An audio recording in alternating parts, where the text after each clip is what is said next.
നമ്മുടെ വചനത്തിന് ദൈവവചനത്തിൻ്റെ ശക്തി ലഭിക്കും. അതെങ്ങനെയാണ്? ദൈവവചനം അനുസരിച്ചുകൊണ്ട് നമ്മൾ ദൈവത്തെ മഹത്വപ്പെടുത്തിക്കൊണ്ട് എളിമപ്പെടുകയോ ക്ഷമിക്കുകയോ ഒക്കെ ചെയ്തു വരുമ്പോൾ നമ്മൾ ആത്മീയമായ ശക്തി. എൻ്റെ മക്കളെ, നമ്മളിങ്ങനെ പ്രാർത്ഥിച്ച ഓരോ കാര്യം നടത്തിയെടുക്കണമെന്നൊക്കെ പറഞ്ഞാൽ ദാരിദ്ര്യം പിടിച്ച പരിപാടി അത് വേണ്ടെന്നല്ല. എന്നും കുന്നും അങ്ങനെ പോയാൽ നിങ്ങൾ ഒരിക്കലും വളരത്തില്ല. കർത്താവ് ഉദ്ദേശിക്കുന്നത് നിങ്ങൾ വളരണമെന്നാണ് ഉദ്ദേശിക്കുന്നത്. പക്ഷേ വളരണമെന്ന് വെച്ചാൽ കൃപയിൽ വളരണമെന്ന് പ്രാർത്ഥിക്കുക. കർത്താവായ ദൈവമേ, കർത്താവായ ദൈവമേ, കൃപയിൽ വളരാൻ ലഭിക്കുന്ന സാഹചര്യങ്ങളെ ആത്മാവിൽ വിവേചിക്കാൻ അതുവഴി വചനാധിഷ്ഠിതമായി അതിനെ സമീപിച്ച് ദൈവത്തെ മഹത്വപ്പെടുത്തി ദൈവരാജ്യത്തിലെ ജീവിച്ചുകൊണ്ട് ദൈവ തിരുസേനത്തിൽ സമ്പന്നനാകുക വഴി എൻ്റെ വചനത്തിന്, എൻ്റെ മനുഷ്യ വചനത്തിന് ദൈവശക്തി ലഭിക്കുന്ന ആധ്യാത്മിക ഉയർച്ചയിലേക്ക്, വളർച്ചയിലേക്ക് എന്നെ അഭിഷേകം ചെയ്യണം. ഉയർത്തണമേ. ശ്രുതിക്കട്ടെ ഹല്ലേലൂയ, ഹല്ലേലൂയ, ഹല്ലേലൂയ, ഹല്ലേലൂയ, ഹല്ലേലൂയ. യേശുവേ നന്ദി, ഹല്ലേലൂയ, ഹല്ലേലൂയ, ഹല്ലേലൂയ, ഹല്ലേലൂയ.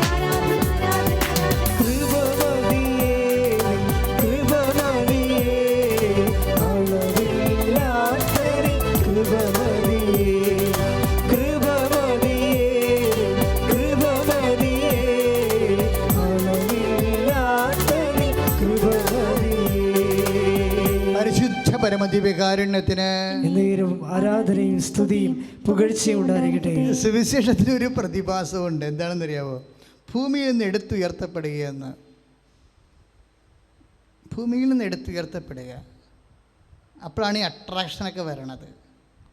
നമുക്കെപ്പോഴും, അതായത് 12:30 നടപടി പുസ്തകത്തിൽ, അല്ല, യോഹന്നാന്റെ സുവിശേഷം 12:32 വചനമാണ്. ഞാൻ ഭൂമിയിൽ നിന്ന് ഉയർത്തപ്പെടുമ്പോഴേ എല്ലാ മനുഷ്യരെയും എന്നിലേക്ക് ആകർഷിക്കുമെന്ന്. അത് ഈ ഭൂമിയിൽ നിന്ന് ഉയർത്തപ്പെടുന്ന ഒരു പ്രോസസ്സാണ് ശരിക്കും. ഇപ്പം ഞാൻ പറഞ്ഞില്ലേ, അതായത് ഈ വൈഫ്, ഇപ്പോൾ ഹസ്ബൻഡും വൈഫും കൂടി ചെറിയ കശപിശ. എന്താ കാര്യം? ഈ ഹസ്ബൻഡിൻ്റെ മെസ്സേജിൽ മൊബൈലിൽ വേറെ എന്നോ ഒരു മെസ്സേജ് കണ്ടു എന്ന് പറഞ്ഞുകൊണ്ടാണ് അവർ വൈഫ് സംസാരിക്കാതിരിക്കണത്. പിന്നീട് വൈഫിന് മാനസാന്തരം ഉണ്ടാകണം. എന്താണ് അവൾക്ക് ചെയ്യണത്? അത് കർത്താവിനെ സ്നേഹിക്കാനും എൻ്റെ ഭർത്താവിൻ്റെ കയ്യിൽ നിന്ന് ചെറിയ മിസ്റ്റേക്ക് ഉണ്ടെങ്കിലും ഈശോൻ്റെ നാമത്തിൽ ഞാൻ അവളെ, ആ മനുഷ്യനെ ക്ഷമിക്കാൻ കഴിയുമ്പോൾ ഈ ഭൂമിയിൽ നിന്ന് നമ്മൾ ഉയർത്തപ്പെടുകയാണ്. ശരിക്കും പറഞ്ഞാൽ കുരിശാണ് എപ്പോഴും ഉയർത്തപ്പെടാൻ എളുപ്പം നല്ലത്. എപ്പോഴും ഒരു കുരിശ് നിനക്ക് വരുമ്പോൾ അത് കർത്താവിൻ്റെ നാമത്തിലാണ് നീ എടുക്കണമെന്നുണ്ടെങ്കിൽ നീ ഭൂമിയിൽ നിന്ന് ഉയർത്തപ്പെടും. അതൊരു പ്രോസസ്സ്. നമ്മുടെ ആധ്യാത്മിക ജീവിതത്തിൽ നടക്കുന്നൊരു പ്രോസസ്സാണത്. അങ്ങനെ വരുമ്പോൾ നിൻ്റെ ഭർത്താവ് മാത്രമല്ല, മറ്റുള്ളവരും നിന്നിലേക്ക് ആകർഷിക്കും. എന്താണ്? ഒരു വിഷയം ഉണ്ടാകുമ്പോൾ നിൻ്റെ അടുത്ത് വന്ന് പറയും, സിസിലി പ്രാർത്ഥിക്കണേ, എൻ്റെ കുടുംബത്തിൽ ഇങ്ങനൊരു വിഷയം ഉണ്ടായി. അപ്പോഴെന്താണ്? എല്ലാ മനുഷ്യരെയും ഭൂമിയിൽ നിന്ന് ഉയർത്തപ്പെടുമ്പോൾ മാത്രമേ നമ്മളിലേക്ക്, അതായത് കുരിശിനെ യേശുവിൻ്റെ നാമത്തിൽ എടുക്കുമ്പോഴാണ് നമ്മൾ, എന്നിട്ട് എടുത്ത് യേശുവിനെ പോലെ ക്ഷമിക്കുമ്പോഴാണ് നമ്മൾ നമ്മുടെ ഭൂമിയിൽ നിന്ന്, നമ്മുടെ ലോകത്തു നിന്ന് ഉയർത്തപ്പെടുന്നത്. ഇങ്ങനെ ഉയർത്തിയെടുത്തിട്ട് എല്ലാ മനുഷ്യരും ആകർഷിക്കുമ്പോഴാണ് നീ മിഷണറി ആകണത്. എല്ലാ മനുഷ്യരെയും എന്നിലേക്ക് ആകർഷിക്കണ്ടേ? യേശു എന്നിലുള്ളത് കൊണ്ടാണ് എല്ലാ മനുഷ്യരും ആകർഷിക്കുന്നത്. പ്രാർത്ഥിക്കുക. കർത്താവായ ദൈവമേ, എൻ്റെ ജീവിതത്തിലെ പുരുഷൻ്റെ സാഹചര്യം വരുമ്പോഴേ, ജീവിത സാഹചര്യത്തിലെ യേശുവിൻ്റെ നാമത്തിലെ അത് ഉൾക്കൊണ്ടുകൊണ്ട് യേശുവിനെ പോലെ ക്ഷമിച്ച് യേശുവിൻ്റെ നാമത്തെ മഹത്വപ്പെടുത്തി ഭൂമിയിൽ നിന്ന് ഉയർത്തപ്പെട്ട് ഒരു മിഷണറിയായി എല്ലാ മനുഷ്യരുടെയും ആത്മീയ കാര്യങ്ങൾക്ക് ആകർഷിക്കാൻ പറ്റിയ വ്യക്തിയായി എന്നെ അഭിഷേകം ചെയ്യണമേ. ശ്രദ്ധിക്കട്ടെ. ഹല്ലേലൂയ, ഹല്ലേലൂയ, ഹല്ലേലൂയ, ഹല്ലേലൂയ, ഹല്ലേലൂയ. യേശുവേ നന്ദി. ഹല്ലേലൂയ, ഹല്ലേലൂയ, ഹല്ലേലൂയ, ഹല്ലേലൂയ. പരിശുദ്ധാത്മാവിൽ നിറഞ്ഞാൽ നിങ്ങളിൽ സാക്ഷികളാകും. പരിശുദ്ധാത്മാവിൽ നിറഞ്ഞാൽ നിങ്ങളിൽ സാക്ഷികളാകും. ഭൂമിയിൽ എല്ലായിടത്തും നിങ്ങൾ സാക്ഷികളാകും. ഭൂമിയിൽ എല്ലായിടത്തും നിങ്ങൾ സാക്ഷി പരമദിവ്യകാരുണ്യത്തിന് എന്നേരവും ആരാധനയും സ്തുതിയും പുകഴ്ചയും ഉണ്ടായിരിക്കട്ടെ. പരിശുദ്ധ പരമദിവ്യകാരുണ്യത്തിന് എന്നേരവും ആരാധനയും സ്തുതിയും പുകഴ്ചയും ഉണ്ടായിരിക്കട്ടെ. പരിശുദ്ധ പരമദിവ്യകാരുണ്യത്തിന് എന്നേരവും ആരാധനയും സ്തുതിയും പുകഴ്ചയും ഉണ്ടായിരിക്കട്ടെ. ഈ ഭൂമിയിൽ നിന്ന് ഉയർത്തപ്പെടുന്ന ഒരു അവസ്ഥ പത്രോസിനുണ്ടായി. അങ്ങനെയാണ് ഈ മനുഷ്യൻ്റെ വാക്കിനൊക്കെ ഭയങ്കര വിലയായത്. കർത്താവ് അവനോട് അധികാരം കൊടുത്തിട്ട് പറഞ്ഞു, പീറ്ററെ, നീ ചെറുപ്പമായിരുന്നപ്പോൾ അത് എന്ത് ഹൃദ്യമായിട്ടാണ് ഈശോ സംസാരിക്കണമെന്ന് അറിയാവോ?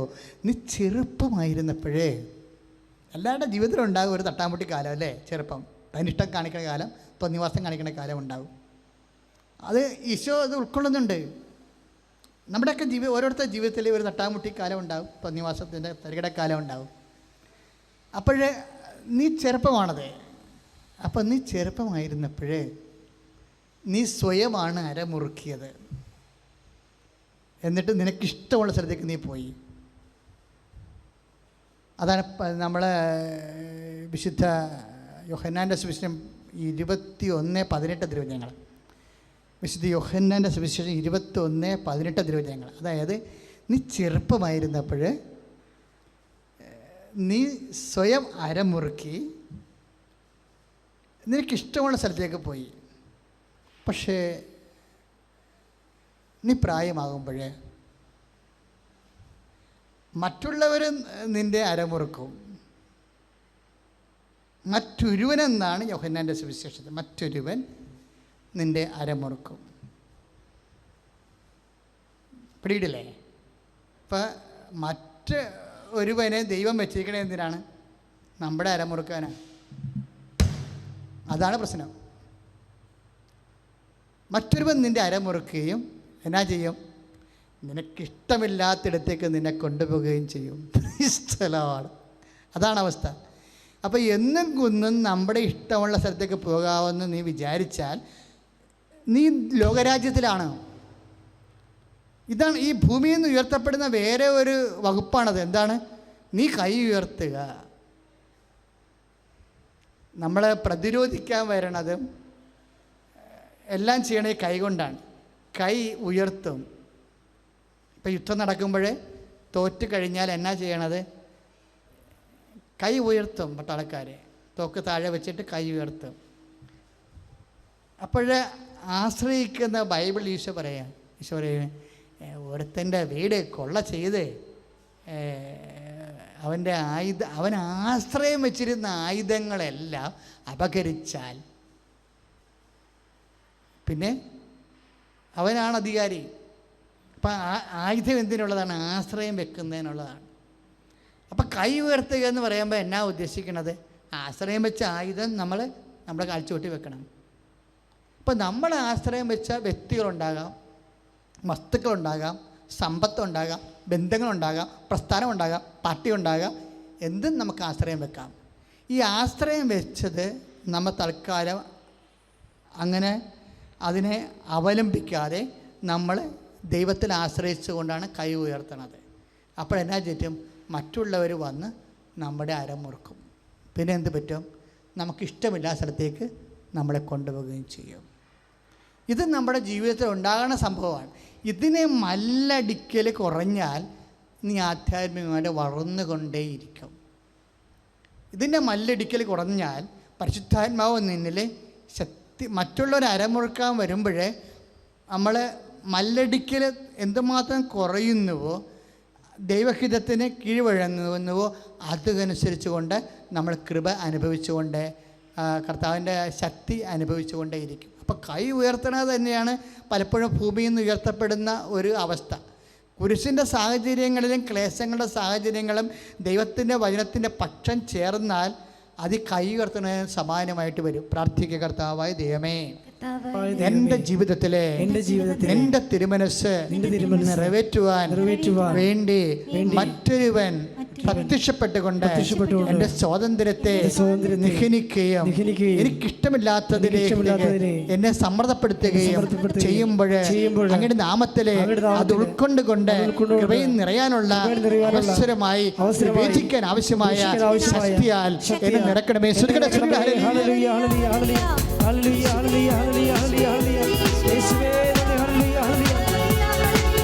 അമ്മ മാതാവിനും തിരുക്കുമാരനും 1000 നന്ദി. എൻ്റെ പേര് സിൽജ ടെൻസൻ, ഭർത്താവ് ടെൻസൻ, മക്കള് അനോൾഡ് അൽഗ. ഞാൻ ഉടമ്പടി എടുത്തത് 2022 ജൂൺ 17 ഉടമ്പടി എടുക്കാനുണ്ടായ കാരണം ഞാൻ 2021 ഡിസംബർ 27 പുറത്തേക്ക് പോകാൻ നോക്കി, ഇറ്റലിക്ക് പോകാൻ നോക്കിയതാണ്. ജർമ്മനി വരെ എനിക്ക് പോകാൻ പറ്റുള്ളൂ. തിരിച്ച് വരേണ്ടി വന്ന് ഒമിക്രോണിൻ്റെ സമയമായിരുന്നു. പിന്നെ പേപ്പർ വർക്കൊന്നും അത്ര ക്ലിയർ ആയിരുന്നില്ല. എനിക്ക് 5.5 ലക്ഷം രൂപ എനിക്ക് നഷ്ടമായി. മൊത്തം 7.5 ലക്ഷം രൂപയായി. പക്ഷേ ഏജൻറ്റ് അറിഞ്ഞിട്ട് 2 ലക്ഷം രൂപ എനിക്ക് തന്ന്. അങ്ങനെ 5.5 ലക്ഷം രൂപ എൻ്റെ പോയി. എനിക്ക് ഭയങ്കര വിഷമായി. 7.5 ലക്ഷം രൂപ ശരിക്കും ചിലവായി. ഏജൻറ്റ് അറിഞ്ഞിട്ട് 2 ലക്ഷം രൂപ തന്ന് 5.5 ലക്ഷം രൂപ എൻ്റെ പോയി. അപ്പോൾ പോയത് വീട്ടിലുള്ള വേറെ കുറേ കടബാധ്യതകളൊക്കെ ഉണ്ടായി. അത് മാറാൻ വേണ്ടിയാണ് പോയത്. പക്ഷേ ഇപ്പോൾ മൊത്തം കടത്തോട് കടായി. അങ്ങനെ ഭയങ്കര നിരാശയായി. ഞാൻ പുറത്തേക്കൊന്നും ഇറങ്ങിയില്ല. 3-4 മാസം ഞാൻ അകത്തന്നെ നിരാശയോടെ വിഷമിച്ച് ഇരുന്ന്.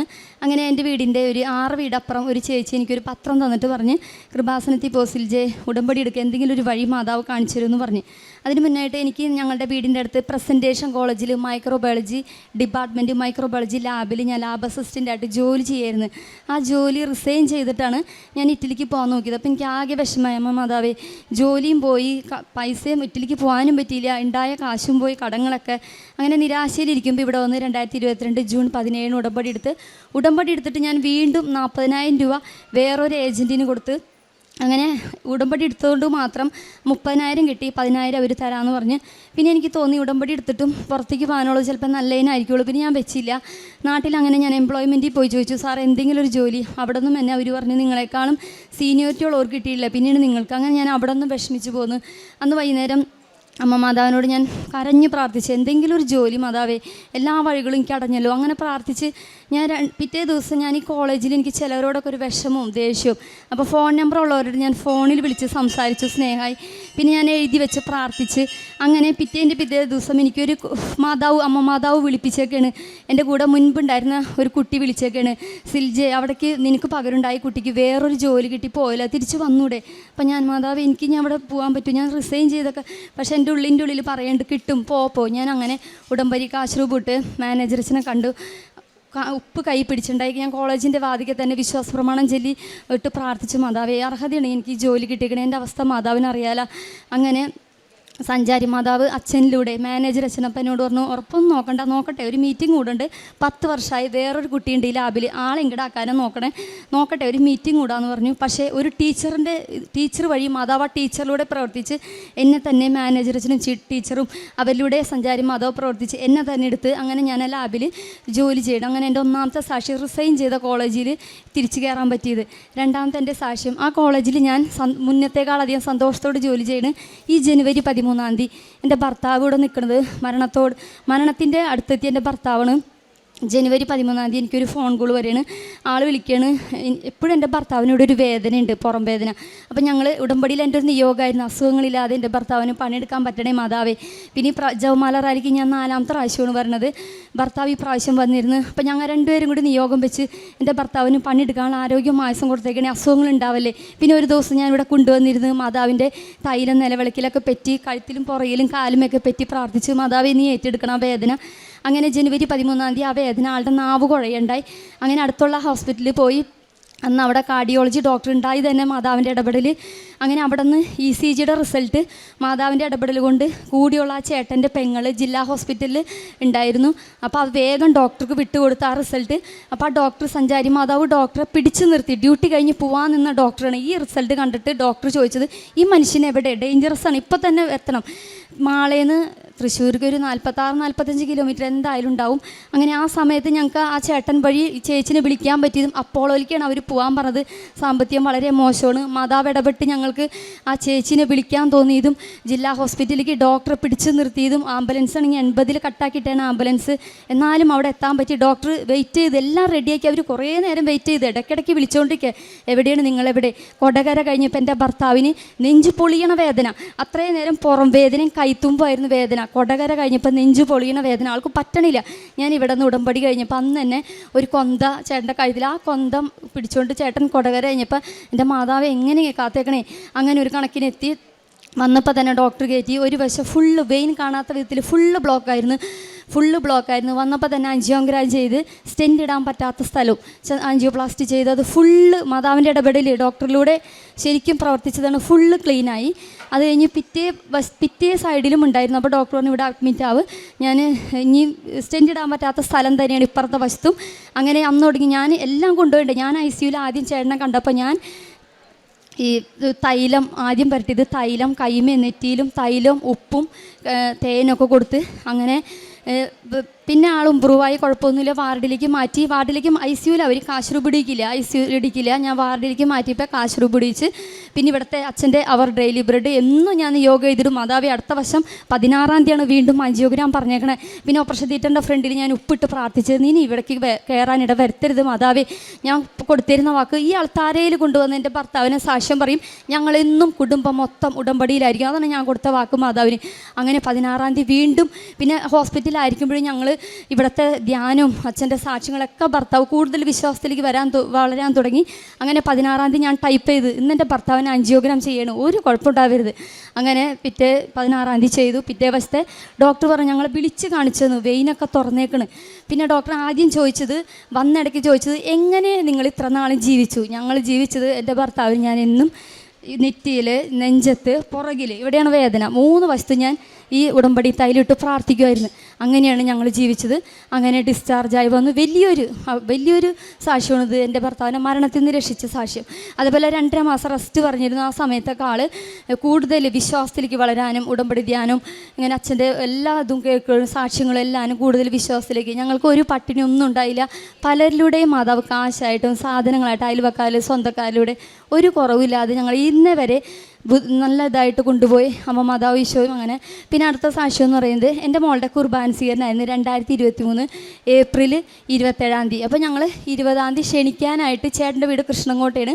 അവിടെ പോയപ്പോൾ ക്രിസ്തുരാജ പള്ളിയുടെ അവിടെ വെച്ച് പൾസർ വണ്ടിക്ക് 2 ചെറുപ്പക്കാർ കുടിച്ച് വന്നിട്ട് വലിയൊരു അപകടമായിരുന്നു. ഞങ്ങളുടെ വണ്ടിയും കൂടി കൂട്ടിയിടിച്ചിട്ട് തെറിച്ച് വീണ്. ആ സമയത്ത് എൻ്റെ മോള് കാല് കുത്തണ്ടായില്ല. എല്ലാവരും ഏർപ്പാടാക്കി ഫുഡും ഡ്രസ്സ് എടുത്ത് ക്ലാസ് ഇനി ഒരാഴ്ചയും കൂടി ഉണ്ട്. ഞാൻ അപ്പം എപ്പോഴും എൻ്റെ ഉടമ്പടി തൈലവും ഇതൊക്കെ ഉണ്ടാവും. ഞാൻ മാതാവിനോട് പറഞ്ഞത്, മാതാവേ എൻ്റെ മോളുടെ ഭംഗിയായിട്ട് നടക്കണം, ഞാൻ അവിടെ ഒന്ന് സാക്ഷ്യം പറഞ്ഞേക്കാമേന്ന് പറഞ്ഞു. അന്ന് തൈലെടുത്തണ്ടായില്ല. ഞാൻ മോന് വേഗം വിളിച്ചു. ഞങ്ങൾ 3 പേരായിരുന്നു. മോനോട് പറഞ്ഞു മോൻ വേഗം തൈലം കൊണ്ടുവരണം, ഉപ്പ് കൊണ്ടുവരണം. അങ്ങനെ ഞങ്ങൾ എത്തണേക്ക് മുന്നേ അവൻ വന്നു ഹോസ്പിറ്റലിലേക്ക്. അങ്ങനെ ഡോക്ടറെ കാണേക്ക് മുന്നേ ഞാൻ ഈ തൈലം പുരട്ടി ഉപ്പ് കഴിച്ച് ഞങ്ങൾ 3 പേരും. അങ്ങനെ ഡോക്ടർ ഞാൻ പറഞ്ഞു മാതാവ് ഇപ്പം തന്നെ ഞങ്ങൾ വിടണേ മാതാവേ, പരിപാടി ഭംഗിയായിട്ട് നടക്കണം. അപ്പം തന്നെ ഞങ്ങളെ വിട്ട് ഒരു ബാൻഡേജ് ചുറ്റാൻ കൊടുത്ത് ഒരു കുഴപ്പമുണ്ടായില്ല. പരിപാടിയൊക്കെ ഭംഗിയായിട്ട് നടന്ന്. പിന്നെ എൻ്റെ മോൻ്റെ SLCയുടെ വിജയമാണ്. അവനെങ്ങനെയെന്ന് വെച്ചാൽ ഫോൺ അഡിക്ഷനായിരുന്നു. യൂട്യൂബും ഇതൊക്കെ എപ്പോഴും കാണും. കളിപ്രാന്തനായിരുന്നു. എപ്പോഴും കളിക്കാനും പഠിക്കാൻ പറഞ്ഞാൽ അങ്ങനെയൊന്നും അത്ര ഇതുണ്ടായില്ല. 8-ാം ക്ലാസ്സിൽ വെച്ചൊക്കെ എൻ്റെ മോൻ മോശമായിരുന്നു. ടീച്ചർ വിളിക്കുമായിരുന്നു. അപ്പോൾ ഞാൻ ഉടമ്പടി നിയോഗമായിട്ട് എൻ്റെ മോൻ്റെ SLCയുടെ ഇത് വെച്ച് ഹോൾ ടിക്കറ്റ് കിട്ടിയപ്പോൾ തന്നെ ഞാൻ ഉടമ്പടി കാശ് രൂപം ഇട്ട് വെച്ച് പ്രാർത്ഥിച്ചു. മാതാവ് ഒരു മാർക്ക് അവന് കൊടുക്കണം. അങ്ങനെ തൈലം വെറ്റി ഞാൻ എൻ്റെ മോനെ വിട്ട്. അവന് റിസൾട്ട് വന്നപ്പോൾ തൈലം കൊടുത്ത് വിട്ടുണ്ടായി. പിന്നെ പേനേമ ഞാൻ തൈലം വെറ്റിയുണ്ടായി. ഉപ്പ് കൊടുത്തു, തേൻ കൊടുത്തു. റിസൾട്ട് വന്നപ്പോൾ എൻ്റെ മോന് 9A+ 1 Aയും കിട്ടി. അവൻ കുറേ മാറി. അവൻ ആദ്യമൊക്കെ ഭയങ്കര പേടിയായിരുന്നു. ഇപ്പോൾ അവൻ എല്ലാ കാര്യത്തിലും ആക്റ്റീവായി. എല്ലാ പരിപാടികളായാലും സ്പോർട്സ് ആയാലും പിന്നെ നാടകം ഓരോ പരിപാടികൾക്കായാലും എല്ലാ കാര്യങ്ങൾക്കും ഡാൻസ് എല്ലാത്തിനും അവൻ്റെ പേടിയൊക്കെ മാറി. അങ്ങനെ പിന്നെ എൻ്റെ പ്രേക്ഷിത പ്രവർത്തനങ്ങൾ പത്രങ്ങൾ ഞാൻ ഇവിടെ നിന്ന് എല്ലാ മാസവും വാങ്ങിച്ചു കൊടുക്കുമായിരുന്നു. മാള ടൗണിൽ കൊടുക്കുമായിരുന്നു. പിന്നെ ഇവിടുത്തെ അവർ ഡെയിലി ബ്രെഡിൻ്റെ സ്റ്റാറ്റസ് ഇടും, സാക്ഷ്യങ്ങളൊക്കെ സ്റ്റാറ്റസ് ഇടും. പിന്നെ കാരുണ്യപ്രവൃത്തികൾ ഞാൻ ഹോസ്പിറ്റലിൽ പോയിരുന്നു, മാള ഹോസ്പിറ്റലിൽ. പിന്നെ ഞങ്ങളുടെ അടുത്തുള്ളൊരു CIDP രോഗമുള്ള ഒരു അമ്മച്ചിയുണ്ട്. അമ്മച്ചിയുടെ അടുത്ത് ഇടയ്ക്ക് പോകും. അമ്മച്ചിക്ക് കുളിപ്പിക്കണമെന്നാണ് ഇഷ്ടം. അപ്പോൾ ഞാൻ തേച്ച് കുളിപ്പിക്കുമായിരുന്നു. അതിന് ഇഷ്ടം അതാണ്, കിടപ്പായിട്ട്.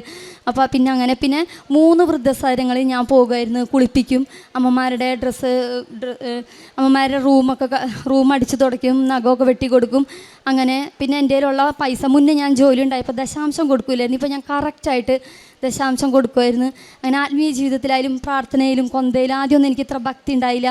കുർബാനയ്ക്ക് പോകില്ലായിരുന്നു. ഇപ്പോൾ കറക്റ്റായിട്ട് കുർബാനയ്ക്ക് പോകുന്നുണ്ട്, പ്രാർത്ഥിക്കാൻ തോന്നുന്നുണ്ട്, കൊന്ത എത്തിക്കുന്നുണ്ട്. അങ്ങനെ കുറേ വ്യത്യാസങ്ങൾ ഞങ്ങളുടെ കുടുംബത്തിൽ വന്ന് ഇത്രയും വലിയ അനുഗ്രഹം തന്ന അമ്മ മാതാനീശോയ്ക്കും 1000 നന്ദി. ഞാൻ ആദ്യമായി ഉടമ്പടി എടുക്കുന്നത് 2023 ഒക്ടോബർ 23-നാണ്. എൻ്റെ രണ്ടാമത്തെ സാക്ഷ്യമാണിത്.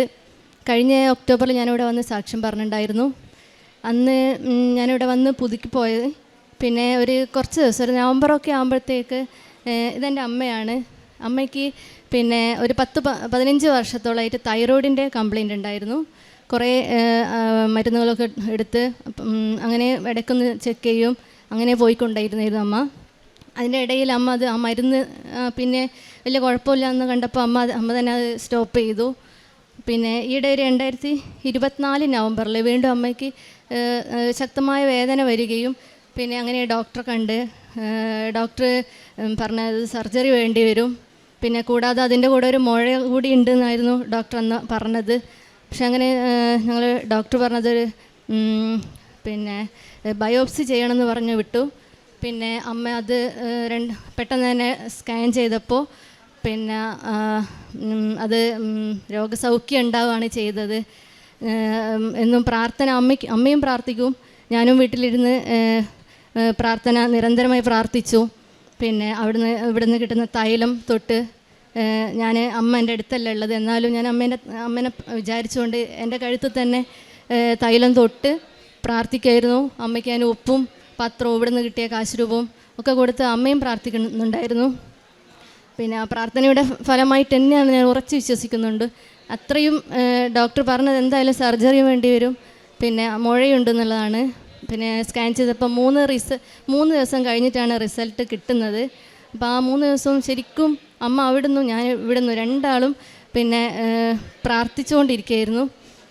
അങ്ങനെ ഇരിക്കെ അതൊക്കെ ഒന്ന് ഡോക്ടർ പറഞ്ഞപ്പോൾ സർജറി വേണ്ട, മെഡിസിൻ മതി, തൈറോയിഡും കുഴപ്പമില്ല എന്ന് പറഞ്ഞ് അങ്ങനെ അമ്മ പോയിക്കൊണ്ടിരുന്നു. പിന്നെ കുറച്ച് ദിവസം കഴിഞ്ഞപ്പോൾ വീട്ടിൻ്റെ അടുത്തൊരു വാർഡ് തല ചെക്കപ്പ് എന്ന് പറഞ്ഞപ്പോൾ അങ്ങനെ വന്നു. അമ്മ ആദ്യം പറഞ്ഞ് ഞാൻ പോകുന്നില്ല, എൻ്റെ ടെസ്റ്റുകളൊക്കെ ഇപ്പം കഴിഞ്ഞതല്ലേ, ഒന്നും ഇല്ലയെന്നല്ലേ പറഞ്ഞത്. അങ്ങനെയൊക്കെ പറഞ്ഞു നിൽക്കുന്ന അവസ്ഥയിൽ അവർ പറഞ്ഞു എന്തായാലും ഇതിൻ്റെ അകത്ത് എല്ലാവരും പങ്കെടുക്കണം. അമ്മ അങ്ങനെ പോയി അവിടുന്ന് സ്കാൻ ചെയ്തപ്പോൾ അമ്മയ്ക്ക് ബ്രസ്റ്റിന് ഒരു കല്ലിപ്പ് മാതിരി വേദനയൊക്കെ അങ്ങനെ ഡോക്ടർ പറഞ്ഞു. അപ്പോൾ വീണ്ടും പിന്നെ അത് എക്സ്റേ വിത്ത് മാമോഗ്രഫി ചെയ്യാൻ വേണ്ടി ഡോക്ടർ പറയുകയാണ് ഉണ്ടായത്. അപ്പോൾ വീണ്ടും ആകെ ടെൻഷനായി മാതാവിനോട് മുറുകെ കരഞ്ഞ് പ്രാർത്ഥിച്ചു. അമ്മേ, ഞാൻ ഉടമ്പടിയിലല്ലേ, എല്ലാം അതിൻ്റെ എങ്ങനെയാണോ പാലിക്കേണ്ടത് ആ വിധത്ത് ഞാൻ ചെയ്യുന്നുണ്ടല്ലോ അമ്മയെന്ന് കരഞ്ഞ് പ്രാർത്ഥിച്ചു. അമ്മയും അതുപോലെ തന്നെ വീട്ടിൽ നിന്നും ഞാൻ കൊടുത്ത ഉപ്പും തേനും അമ്മ കഴിച്ച് അമ്മയും പ്രാർത്ഥിക്കുന്നുണ്ടായിരുന്നു. അങ്ങനെ ഈ മാർച്ച് 12-നാണ് സ്കാനിങ് റിപ്പോർട്ട് കിട്ടുന്നത്.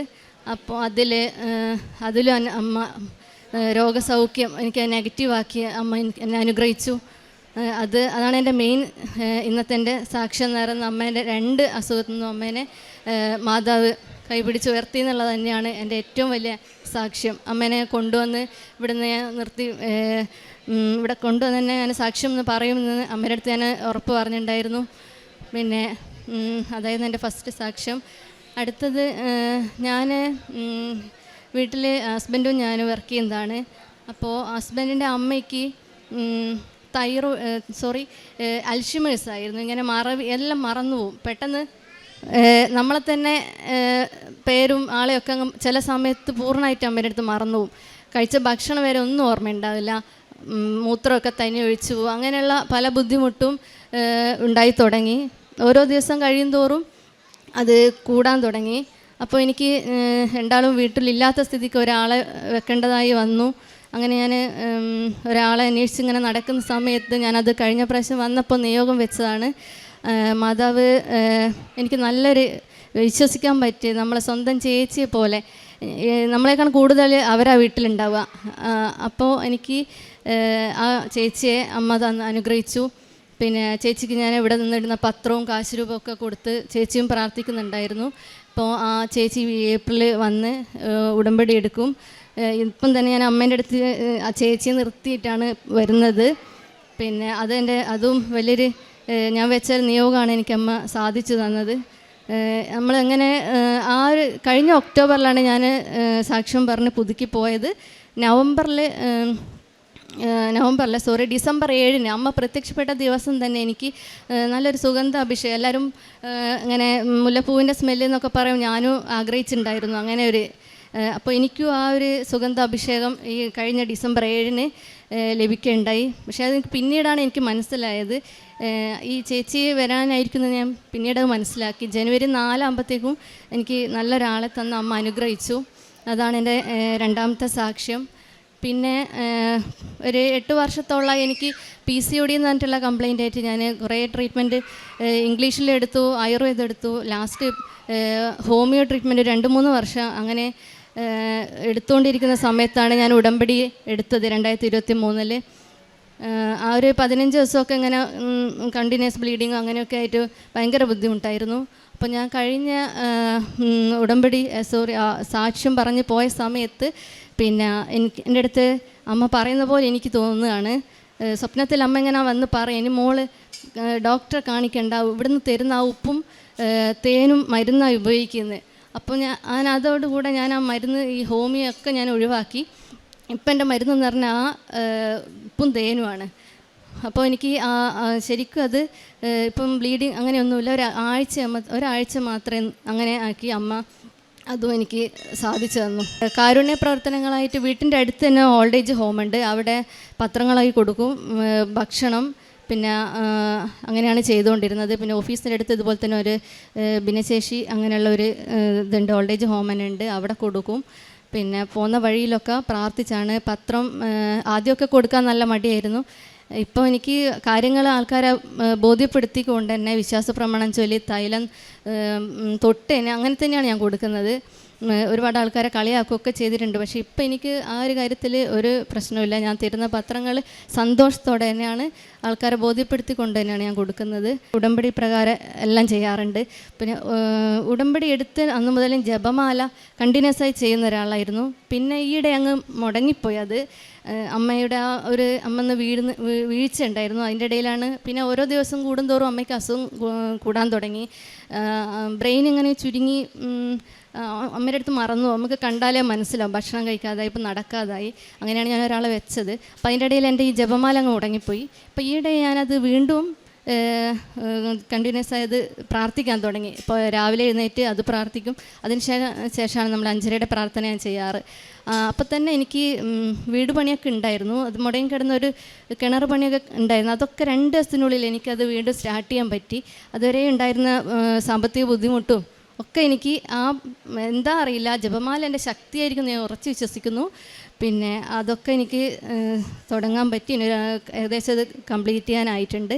എന്തായാലും മാതാവ് എന്നെ മുറുകെ പിടിച്ചാൽ ആർക്കും അത് എന്തായാലും അത് വെറുതെ ആവില്ല.